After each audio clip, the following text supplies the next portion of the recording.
Южный поселоче Аражинс гомхоже физкультурон забахканан комплекс. Объект Бабара Котой Республика и физкультура ама спорта министра хаштараштагма хаштканак кочиты шошлан ама партии Югондорайшей регионалуна хаштканан комитета Шардар Езой Тамарат.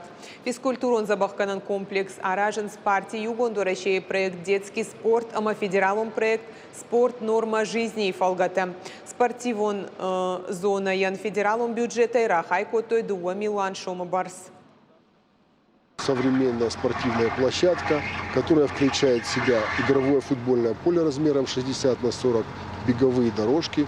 Кроме того, предполагается расположить тренажеры для занятий на открытом воздухе, а также небольшие площадки для волейбола и баскетбола. Эти объекты, они общедоступные. Цель их создать условия для массового занятия спортом абсолютно бесплатно. Каждый житель республики может спокойно заниматься. А место выбирали так, чтобы была обеспечена максимальная проходимость спортивного объекта, то есть рядом с учебно-образовательным учреждением.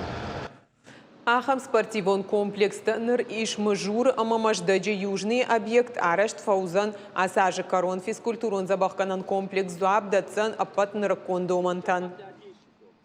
Будем иметь возможность, предоставить возможность заниматься детям, проживающим на территории поселка Южный, спортом в комфортных условиях. Будет достаточно, тут предполагается освещение, насколько я знаю по проекту. То есть можно будет заниматься в разное время, проводить небольшие соревнования.